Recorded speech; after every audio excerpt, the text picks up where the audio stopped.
Wind is the centerpiece of that renewable strategy. We're a company that supports wind power. We think it's good business. Our customers want it, and that's where it always has to start in business. Do people want this? Do they put a value on it? And in our territories, from our customers, we're hearing resoundingly that they do want it. We've got the resource. We believe the creativity of this industry that's present at the conference this year can provide the resource. And so far, we've been very successful working, very pleased to be working with our policymakers in our various states where we do business to create rules that remove some of the disincentives and take away some of these barriers and help give us a positive, constructive incentive to keep going. And keep going is what we intend to do.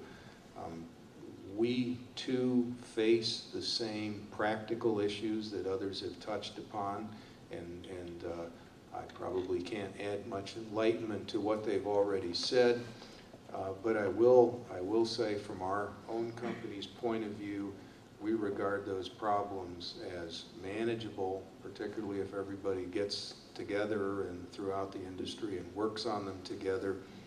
And so we think the time is now. We're a big supporter of wind power, and we intend to remain that way. Nationally, we advocate a clean energy portfolio standard. It's a little broader than just renewables. We think you have to recognize other forms of clean energy, such as clean coal technology. That's our most abundant national resource. And if it's really clean coal, it has a place. We think nuclear can have a place. But for us, the centerpiece will be wind. We hope to see that kind of legislation on a national basis.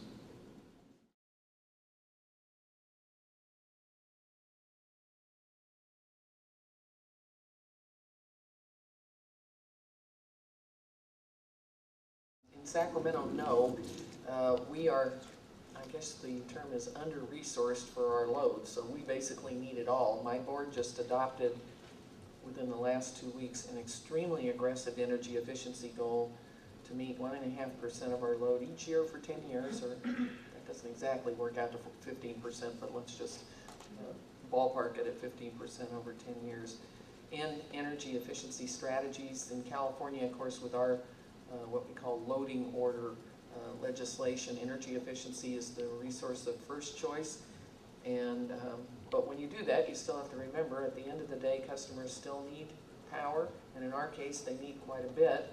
And we see renewables then filling the next tier, and then we would fill any customer load requirements after that with conventional sources of power. So it's really kind of a dispatch order, if you want to look at it that way, in terms of how to meet customers' needs with the least environmental impact. So energy efficiency gets your first vote, and then you would go to renewables, and then after that fill whatever is remaining with hopefully as clean as you can get.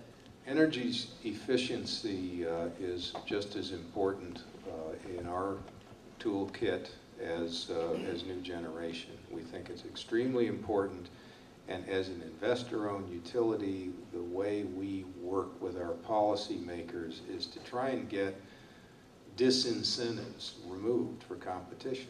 You know, if you create a regulatory regime where you say to a utility company, encourage conservation, and by the way, you'll make less money, you're not likely to get a whole lot of utilities around the country excited about that.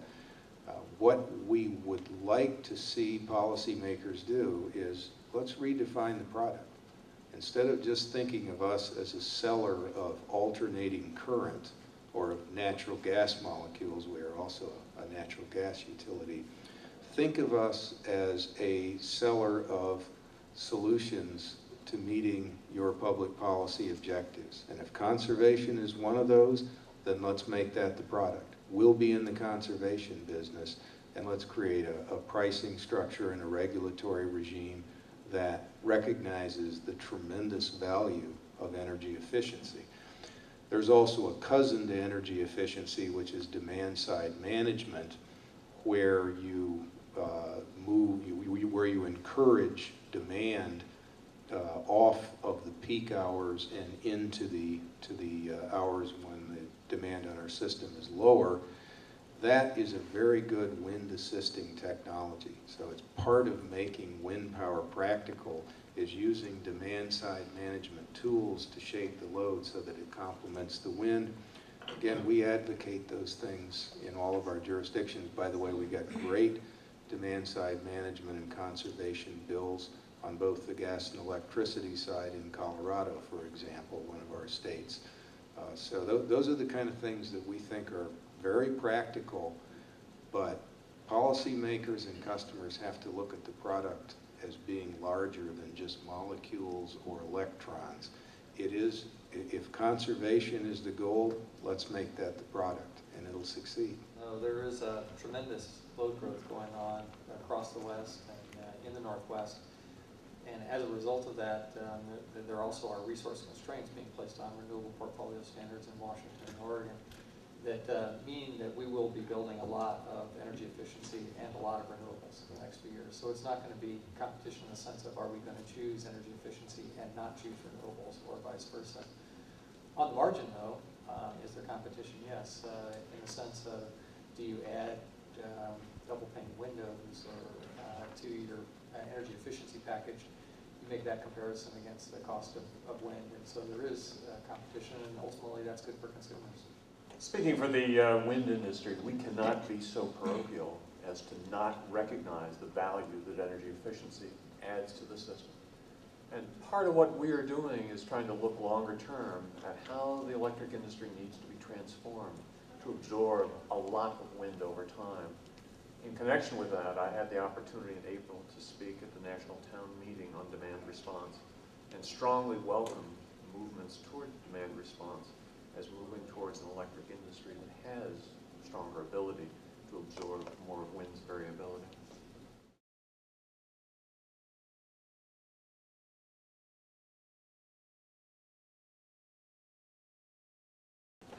It's actually the ruling is FERC and the proposal is the California ISO. We recognize that issue of the chicken and eggs for a while, not just here but everywhere. And it's coming from the difference or the issue of wind or some of the renewable, particularly wind, are very different from existing resources, the traditional resources. They exist very far. They have a much larger footprint than other traditional resources. And they also come in pieces, like they don't come all at the same time. Now to treat, in our view, to treat transmission expansions or transmission integration for something of this nature, the same way you treat a transmission extension to a big nuclear or a gas-fired plant, was unfair to wind. So there was issues of, and we thought that not need to be different in terms of treatment. There was some question about, are we kind of discriminating against others when we do something for the benefit of wind?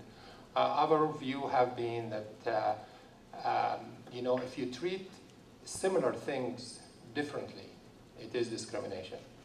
But equally discriminating if you treat different things equally. That way you kind of put a barrier in front of one just by treating it the same as the other one. So what we did is we proposed the following. For wind or location like the typical situation of wind, there is a criteria. If the location is identified as part of the state strategy for meeting its portfolio, like Energy Commission did that for California, and we see already enough interest in terms of contracts and development in the area up to a certain level, then we will build and the rest will come. And when we build, how do we build it? It is not really funding per se. We'll build it, finance it first, and the consumers, the ratepayers, take the risk of the capital in the beginning. And as more developers come in, they pay their prorated share of the development. So this way, it's a financing mechanism, not a funding mechanism.